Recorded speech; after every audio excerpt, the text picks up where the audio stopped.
I've read thousands of comments from people who live in Southwest Florida, and let me tell you, they do not hold back. Some folks absolutely love it here, others, not so much.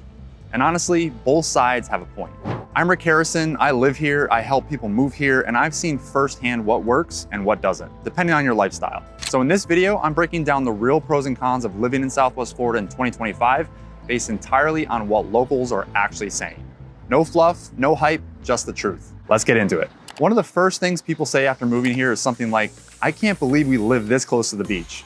I hear it all the time. Whether it's Fort Myers Beach, Bonita, Naples, or Sanibel, you're never really far from white sand and a Gulf sunset. Most neighborhoods in Cape Coral or Naples are within 15 to 30 minutes of water. And for anyone coming from the Midwest or the Northeast, that's a total life upgrade. I had a couple from Michigan who work remotely now. They take their lunch break walking along the shore. They told me, we used to save up all year to come down here for 1 week.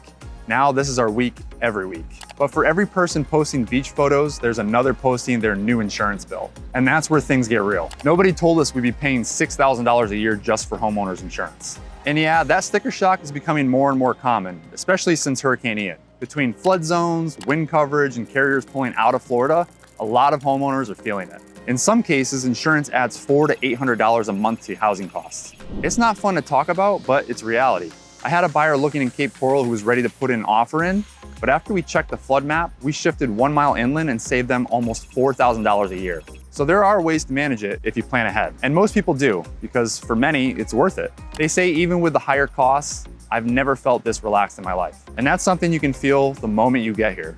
Life just slows down. I see it every time someone relocates from a big city. One of my clients from Philly said, this is the first time I felt calm in years. That's what Southwest Florida does to people. You've got more space, fewer high rises, more sunshine. Cape Coral, Bonita Springs, Estero, they all move at their own rhythm. It's perfect for people who are done with the chaos and just want some peace. And the funny part?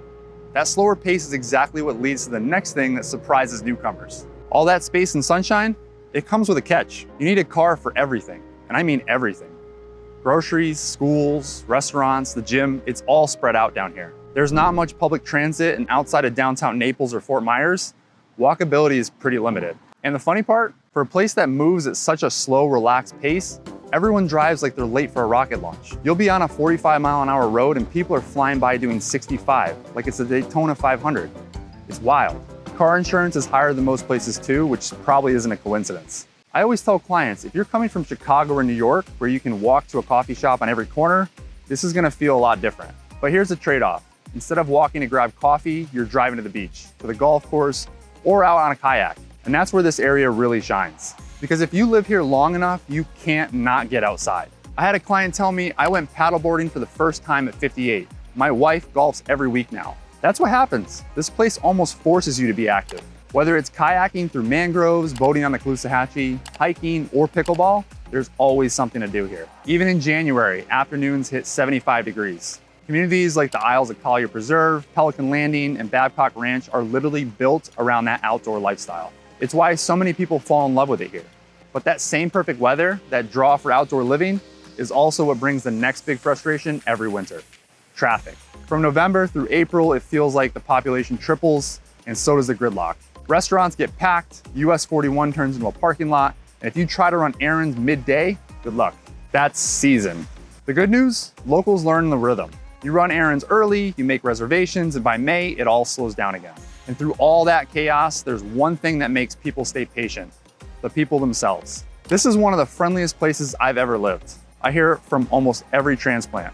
We're not from Florida, but everyone made us feel at home right away. Because the truth is, most people here aren't from here either. Everyone remembers what it was like to start over. There's a lot of community block parties, HOA events, pickleball leagues, and meetups at the beach. It's easy to build connections if you just show up. But even with friendly neighbors and endless sunshine, there's one thing that tests everyone the first summer: the heat and the bugs. Yeah, this one's real. Everyone knows it's hot, but until you live through July or August, you don't really know. We're talking feels like 105 with humidity you can see.